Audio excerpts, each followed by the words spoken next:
It was 2:11 a.m. when I realized the man in room 9 had been standing at his window for 4 hours. I know the exact time because I had been logging it, not because I suspected anything at first.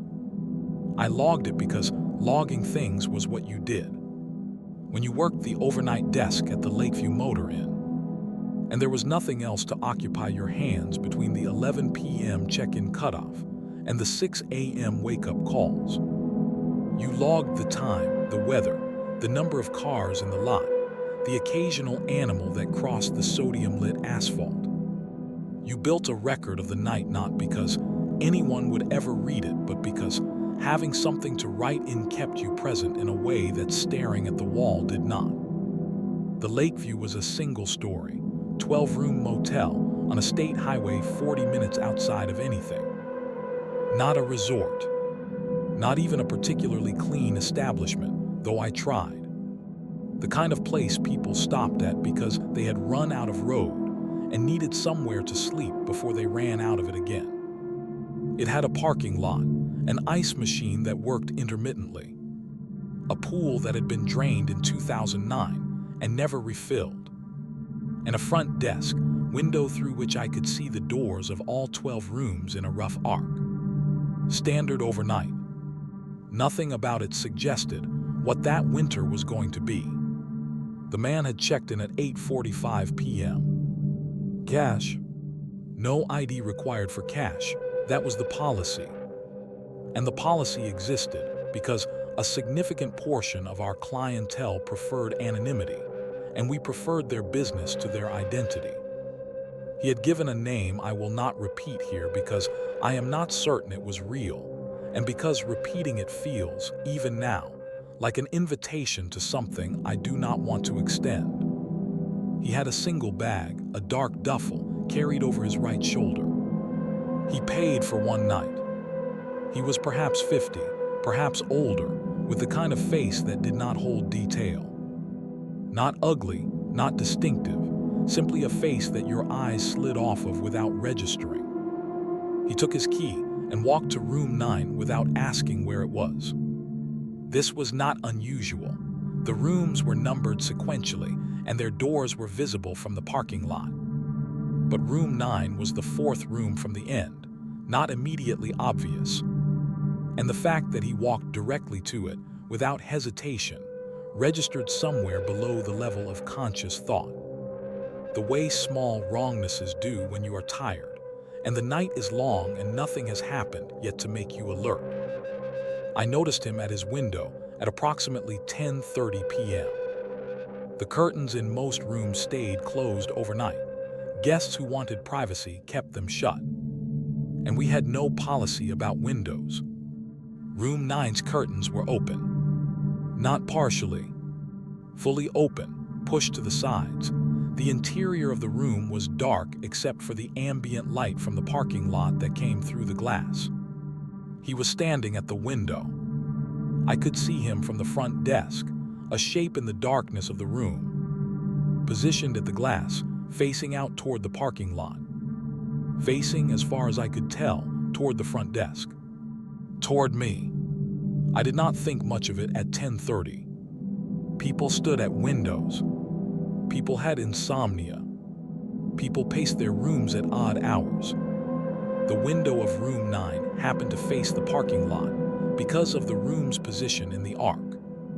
I logged it as a note, guessed in R9 at the window. 10:30, and went back to the crossword I had been working on. At 11:45 p.m., I looked up from the crossword, and he was still there. I put the crossword down. I looked at him through my window. He was in the same position, standing at the glass, facing out, not moving. The room behind him was still dark. I could not see his face clearly from the desk. I could see the general shape of him, the stillness. The fact that he was looking out, rather than looking at anything in particular. Or looking at something in particular that happened to be in the direction of the front desk. I picked up the phone and called room 9. It rang 6 times. I was preparing to hang up when it connected. No one spoke. The line was open. I could hear the faint ambient sound of the room, the low hum of the heating unit, a quality of occupied silence. But no one said hello. No one said anything. I said, "This is the front desk. Sorry to disturb you, just checking in." "Nothing." I said, "Sir, is everything okay in there?" A pause, and then very quietly, so quietly that I pressed the phone against my ear to be sure I was hearing it. "Yes." Just that. One word. Delivered not as an affirmation but as something else. A statement with the flatness of a fact being reported rather than a question being answered. "Yes, I am here. Yes, I am at the window. Yes, I can see you calling me." I said, "Okay, just let us know if you need anything." The line went dead. I set the phone down. I looked at room 9. He was still at the window. He had not moved to answer the phone. The phone in room 9 was on the nightstand beside the bed, across the room from the window. He would have had to cross the room to answer it. But he was still at the window in the same position, and the phone had been answered, and someone had said yes. I sat with that for a while. I told myself there were explanations. He had a cell phone, and the call had been forwarded. He had been closer to the phone than I realized, and had returned to the window. The room was small and dark, and I was making assumptions about distances I could not accurately judge. I told myself these things. I logged the time, 11:52 p.m. Our 9 guest called responsive, and I continued my shift. At 1 a.m. he was still at the window. I know because I looked. I had been looking every 15 to 20 minutes without deciding to, without being aware that I had established a habit of surveillance. I would look up from whatever I was doing and find my eyes moving to room 9, the way your tongue finds a sore tooth. Automatically, without instruction, drawn by a discomfort you cannot quite locate. He was there. Every time. Same position. Same stillness. At 2:11 a.m., I decided I needed to understand what I was looking at. I left the desk. This was technically against protocol. The desk was supposed to be staffed at all times. But I was the only staff, and it was 2 in the morning, and there was no one in the lot. And nothing was going to happen in the 90 seconds it would take me to walk to room 9 and back. I told myself this. I walked across the parking lot. The night was cold. The sodium lights turned everything the color of old paper. I walked to room 9's window and I looked in. The room was empty. Not empty of him specifically. Empty in the way a room is empty when it has not been used. When the bed has not been slept in, and the duffel bag is not on the luggage rack, and the personal items are not on the bathroom counter. Empty as if no one had checked in. Empty as if room 9 had been vacant all night. I stood at the window and I looked into the empty room. And I thought about 4 hours of a shape standing at the glass looking out. I thought about the call that had been answered. I thought about it. I went back to the desk. I checked the key rack. Room 9's spare key was on the rack. The key I had given him was not. I got the master's and I went back and I let myself in. The room was exactly as I had left it after the previous night's checkout. Bed made. Towels folded. Surfaces clear. The registration card I had filled in for the evening's check-in was sitting on the nightstand. I had forgotten to remove it during turnover, which happens sometimes. I picked it up. It was blank. Not my handwriting with a name, a room number, and a payment notation. Blank. A clean registration card with nothing on it. I stood in room 9 with the blank card in my hand. In the morning, I would tell myself I had made an error, that he had checked into a different room, that the card had been a blank I had placed there by mistake. I would go through the logs and find some explanation, and I would accept it because accepting it was necessary. But that night I stood in the room, and I looked at the window from the inside. The window that faced the parking lot, that faced the front desk. That I had watched him stand for 4 hours, and I understood something I had never been able to understand.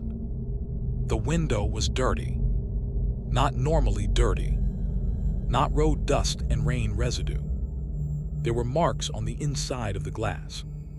Handprints or the impressions of hands, in a pattern that suggested someone standing very close to the glass with their palms and forehead pressed against it, looking out for a long time.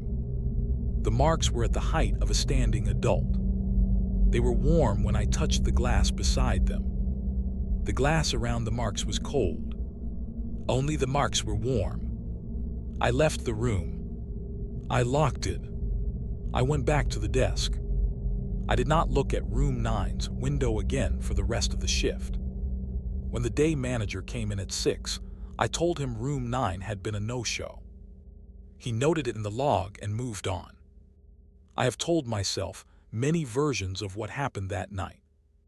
The version where I made an administrative error. The version where I fell asleep at the desk and dreamed the 4 hours of surveillance. The version where there is a rational sequence of events that I have simply been unable to reconstruct.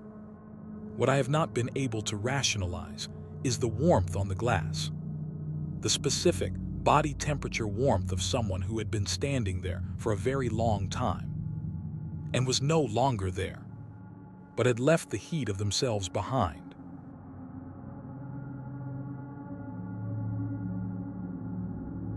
The couple checked in at 11:40 p.m. on a Tuesday in November.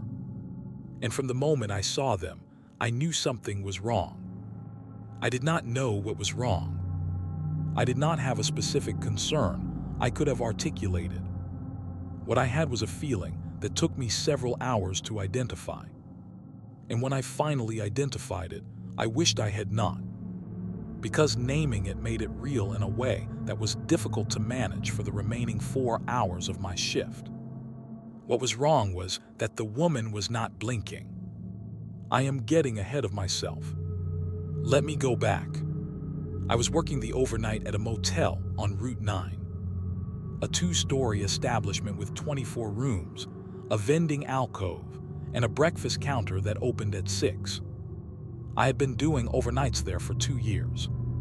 The job was what you would expect, checking in late arrivals, handling the occasional noise complaint, managing the 3 a.m. mental arithmetic of who had checked out, who was extending, and whose card had declined. Quiet work. Work that gave you a lot of time to observe things. The couple came in at 11:40. The man approached the desk. Mid-40s, average build, wearing a dark jacket. He asked for a room. He paid cash. His manner was normal, tired, slightly distracted, the demeanor of a person at the end of a long drive. I gave him the paperwork. He filled it out. The woman stood behind him and to the left throughout this entire interaction. She did not come to the desk. She did not look at the rack of local brochures, the display of vending machine options, or any of the things that people standing in a lobby while their partner handles check-in typically look at. She stood very still, and she looked at me. At first, I registered this as one person looking at another person. Normal. But after a moment, I noticed that she had not looked away. She was looking at me with the direct, unbroken attention of someone who was either extremely focused or extremely something else that I did not have a word for yet. And she was not blinking. Not unusually infrequently, not at all. Through the entire interaction, which lasted perhaps 4 minutes, she did not blink once. I know this because I started watching for it. I became aware of her stillness and her gaze, and I started watching for the blink that would confirm she was a normal person who had simply fixed her gaze on me while her partner handled check-in.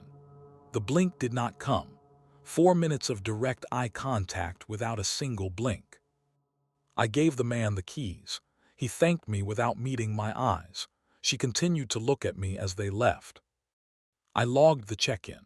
I noted the room 14, second floor, east.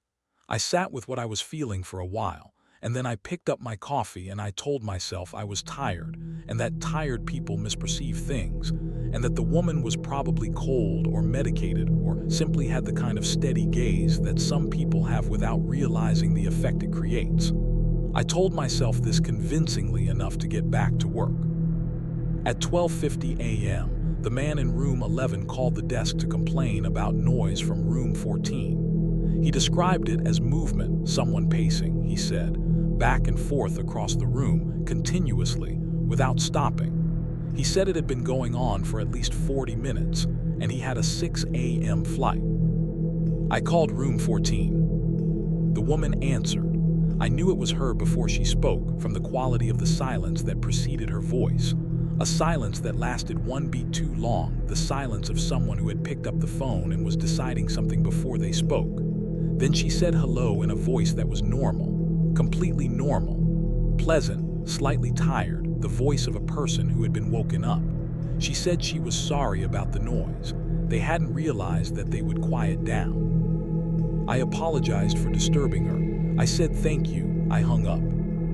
At 1:30 a.m., the man in room 11 called again. He said the noise had not stopped. He said it was getting worse. He said he wasn't sure it was pacing anymore. He said it was more like something being moved. Something heavy, he said, was being dragged back and forth across the floor. I went upstairs. The second floor east corridor was quiet when I came out of the stairwell. The overhead lights were on their overnight setting, reduced, warm-toned, the kind of lighting that is just sufficient for navigation without being bright enough to fully wake someone going to the ice machine. Room 14 was at the end of the corridor. I walked to it, and I stood outside the door and I listened. Nothing. No movement. No sound from inside the room. The quality of silence from behind the door was complete, not the muffled silence of a room where people are sleeping, which has a certain texture to it, a sense of presence and warmth, but something emptier. A room-shaped silence. I knocked. I identified myself as the front desk. I waited. The door opened. The woman opened it. She was standing very close to the door, as if she had been directly behind it, which meant she had crossed the room and reached the door in the second or two between my knock and the door opening, which was faster than it should have been. She was fully dressed. She did not have the appearance of someone who had been woken up. Her eyes were open very wide. She said hello in the same pleasant voice. She said they were very sorry. She said it wouldn't happen again. I looked past her into the room. The man was not there. The room was lit by the lamp on the nightstand. The bed had not been slept in, covers flat, pillows undisturbed. The duffel bags that should have been in the room were not visible. The bathroom door was closed. I asked if everything was okay. She said yes. She said her husband had gone for a walk.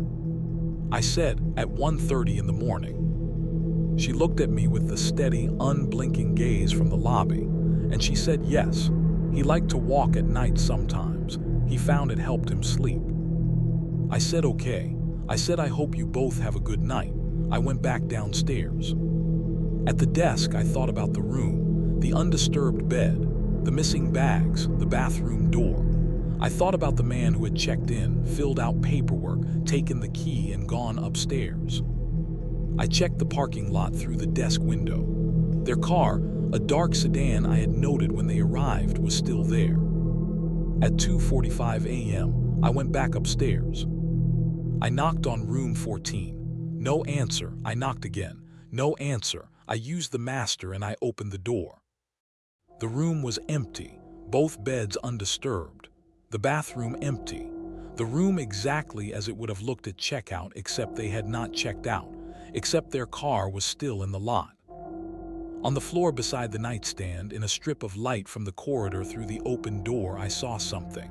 I crouched down. It was a strip of paper, a receipt, or part of one torn from something. On it, in handwriting I did not recognize, were 4 words. Do not look for us. I stood up. I closed the door. I went downstairs.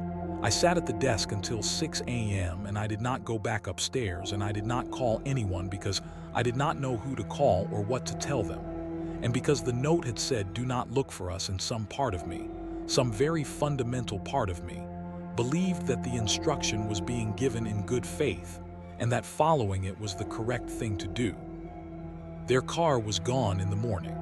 I don't know when it left because I did not look at the parking lot after 2:45 a.m. I checked room 14 with the day manager when he came in. We found nothing. No sign of occupancy. No indication anyone had been there. The registration card had the man's handwriting on it. The cash was in the till, and room 14 looked as if it had been turned over before anyone slept in it. The day manager asked if the room had been used. I said I didn't think so. He shrugged. He noted it in the log as a no use and moved on. I have thought about the woman's eyes many times since. The width of them, the steadiness, the absence of a blink throughout a 4-minute check-in at midnight. I have thought about what she was doing behind that closed door in the time between my knock and the moment it opened.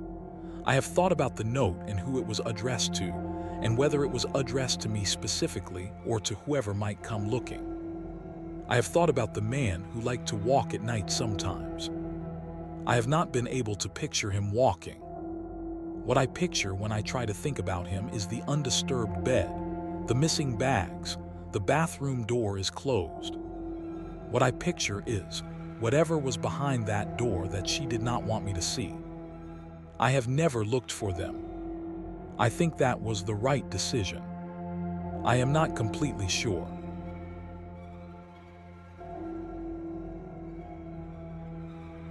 I have been a housekeeper in the motel industry for 16 years.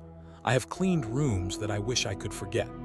I have found things under beds and in drawers and behind bathroom mirrors that have given me a permanent and thorough understanding of what people do when they believe no one will ever know. I thought, after 16 years, that I was past being surprised by what a room could contain. I was wrong. The motel was a mid-range chain property, not a flea bag, not a resort. The kind of place business travelers stay when the company is paying and the conference is nearby, and the only requirement is a working shower and a bed that does not visibly sag. We had 40 rooms, a small gym, a breakfast area, and a housekeeping staff of 6, of whom I was the senior member. I ran the day shift. I knew the property in the specific and total way that people know places they have spent thousands of hours caring for. Every quirk of every room. The door in 22 that had to be lifted slightly to lock. The bathroom fan in 31 that rattled at certain humidities. The window in 7 that let in a draft no matter what we did to the weather stripping. Room 18 was a standard king. Nothing notable about it. It sat between room 17 and room 19 in the middle of the ground floor corridor. It had the same furniture as every other room on that floor, the same layout, the same carpet. I had cleaned it hundreds of times. The morning of October 23rd, I was assigned room 18 as part of my regular rotation. The guest had checked out at 9 a.m. I came in at 9:40 with my cart, propped the door, stripped the bed. When I pulled the fitted sheet from the mattress, I found the journal. It had been placed between the mattress and the box spring, not fallen there by accident, placed there deliberately, pushed in far enough that it would not be found during a casual bed change, but not so far that it would survive a mattress flip. Placed by someone who wanted it to be found by someone who knew how to look. The cover was unremarkable, a standard composition notebook, black and white marbled cover, the kind sold in any drugstore. It had no name on it, no date. I opened it. The first page had a single line written in the center of the page.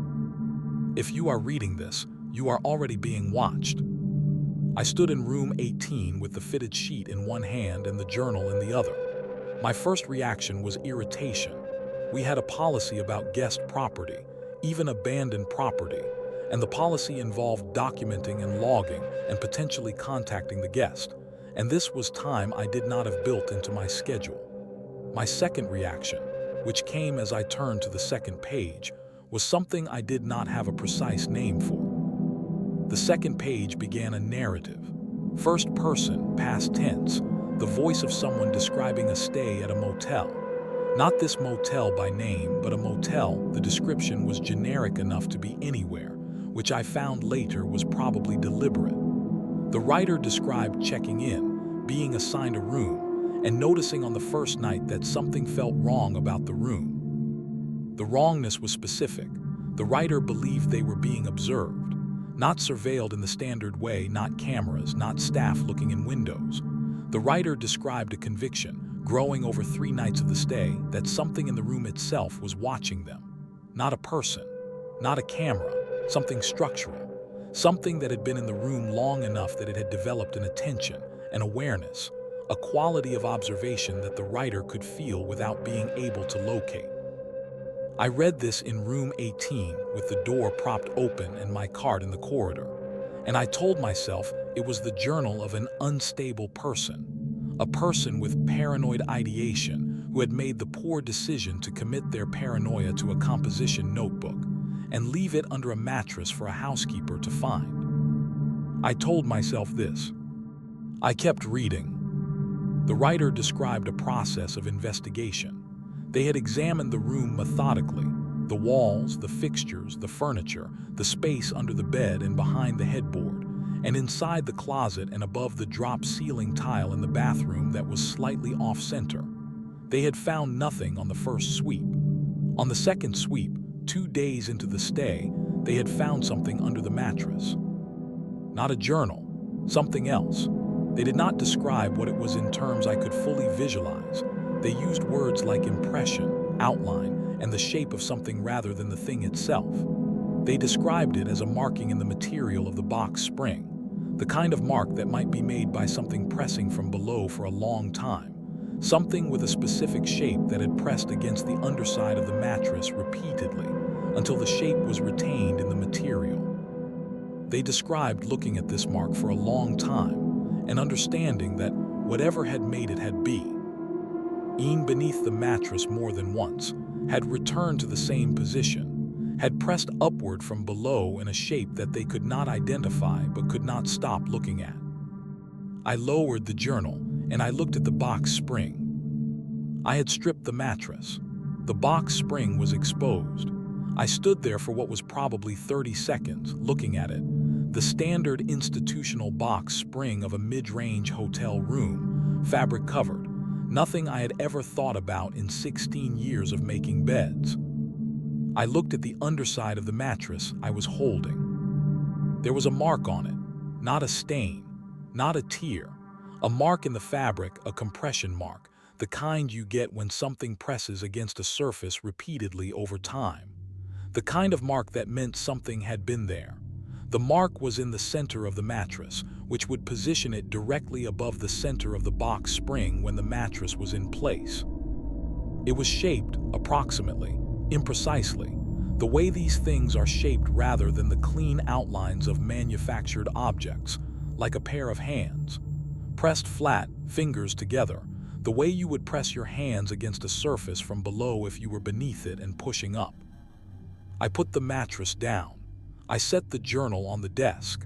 I left room 18 and I went to find the maintenance manager and I told him I needed him to look at something. He came and looked at the mark. He turned the mattress over, examined both sides, and examined the box spring. He said it was probably compression from the weight of occupancy, said he had seen it before, and said the mattress was overdue for rotation anyway. He made a note and said he would get it on the replacement schedule.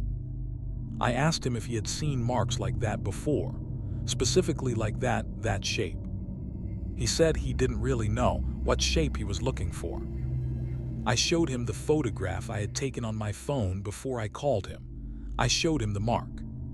He looked at the photograph for a long time. Then he said he would put the mattress on the replacement schedule.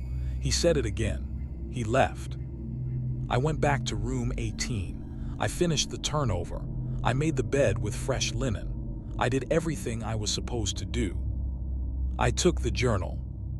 I know that violates policy. I know I should have logged it and turned it in and let the standard lost and found process run. I took it because I did not want whoever came looking for it, if anyone came looking for it, to find it. I took it because the last entry in the journal, which I read that night in my car in the parking lot before I drove home, said something that I have not been able to stop thinking about since. The last entry said the writer had figured out what was under the mattress. They said they had understood it on the final night of their stay, not through investigation, but through the specific understanding that comes at 3 in the morning when the room is dark and the motel is quiet, and you have been lying awake listening to the silence long enough that the silence starts to resolve into something less silent. They said what was under the mattress was not a what.